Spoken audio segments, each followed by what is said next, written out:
what I hope to be many episodes of the bonus stage. My friend Tom Higgins and I, this is our new gaming show, and hopefully you guys are going to continue watching for as long as we have the nuts to go through with every episode. Yeah. Basically, how long we want to shoot ourselves in the feet. Exactly. Basically, we're going to start off with we're going to take a look back at the year 2008 and our top 5 games of 2008. So it's a little late in the month, but I mean, we figured Also odd for first episode. We're starting off with a flashback. That's true, but it's got to be done. I mean, 2008 was a great year for gaming. There was a lot of good stuff that came out, so we decided we might as well give you a recap, just in case you missed it, or living under a rock. So, let me go first? Yeah, go ahead. Okay, so my number 5 for the year 2008 was Fable 2. This game had a lot of things going for it, and it would have been higher on my list if I could still play it after I beat the game. Unfortunately... You can. Yeah, but... You just gotta wait for the credits. Patience, man. That's true. I didn't feel like there was enough to keep me engrossed in the world afterwards. I mean, you do the whole quest and it sort of comes to a very anticlimactic end. Yeah. It didn't, keep me engaged for the entire thing. Still a great game. I mean, there's so many good things about it. I mean, you like the game, obviously. Right. My favorite parts were probably just, just beating up on enemies, but, I mean, what Massacring towns, that was fun.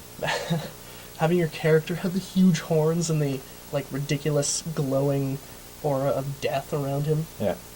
As you walk through a forest and flowers wilted and ladies cried, infants screamed. Everyone runs. People hate you just by walking into the town. It was a good game. It was.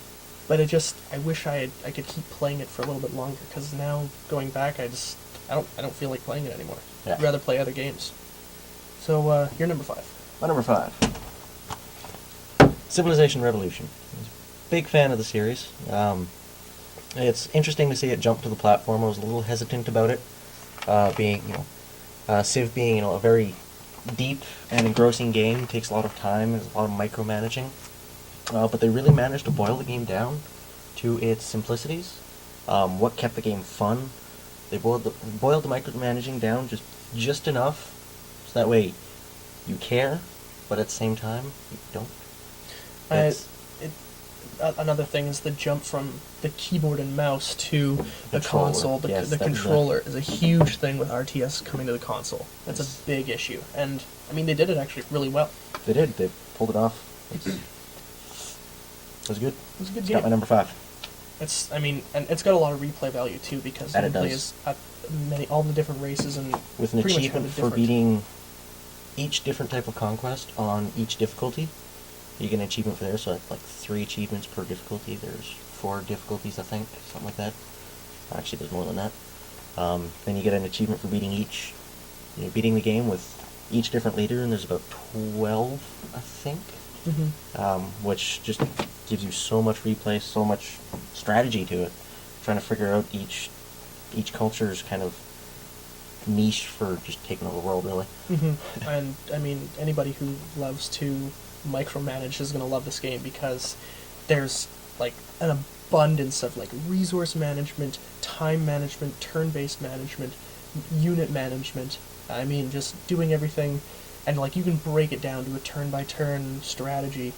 And the new features they brought to the game, like being able to take a stack of units of the same type and breaking them into a legion or an army, depending on what era. I think it was an army all the way through, actually. Mm-hmm. But it just made it so much better. As I remember playing back on Civ 4 on the PC, having to move individual units. It's great to be able to take 3 warriors, slap them together as one, and just march across the battlefield, have them attack all as one, instead of doing 3 different fights. That was always a big drag in Civ 4, is you get closer to the end of the game, or the end of your match anyway, and you just, every turn would take so much long, to do. because you'd have so many units, and you had to click this one to wait, this one would attack, this one would heal, fortify. It's oh my god. It just gets ridiculous. And especially then you have to manage cities, do what you want with cities, rebuilding resources or skills, and it's god. Yeah. On what end? Alright, on to number 4. Number 4 for me, Dead Space. This game is unbelievable. I can't even say enough about it. so jacked up when I saw this game, the trailer for it, and it was like, I have no idea what this game's about, but it's like, got this Event Horizon-y, Resident Evil, like, just creepiness, and it was, and the game just blew me away. Like, I can't even believe how good it was, and it's like, by EA, of all places, known for raping franchises. Yeah. And bleeding them dry, and they come up with this game that's like unbelievable. Yeah, it's a little bit of a, plays with your mind sometimes. What with the zero G, having to jump from ceiling to roof to wall. There was points where I like actually felt a little dizzy and like trying to coordinate exactly where I am in the gaming universe, and it's like, but like there's very rarely clipping. I never saw any pop in. The game is just unbelievable, and like on my TV. It looks fantastic. Yeah. That scene where you walk onto the bridge, and I think chapter 4 or 3, and the asteroid crashes into the bridge, and like there's all these like asteroids streaming across the sky. It's like there was so much to look at, but I still got to kill all these friggin' necromorphs, and they're just like right on your ass the entire time, and it's really a tense, and you feel really claustrophobic, like right up on the guy's shoulder, and I mean.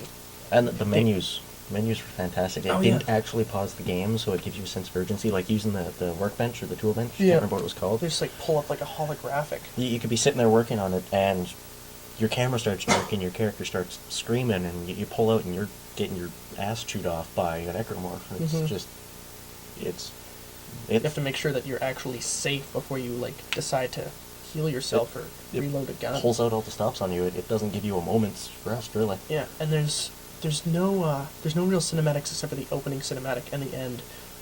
Other than that, a holographic display is pulled up from your chest and it's displayed in front of you, and it's like a video camera feed of a person who's talking to you, and you can like swing the camera around to the back, and the perspective will switch, and the person will be looking on either side. It's like, it's really trippy, but it's like it's so well done. And the game HUD, for EA, like crazy.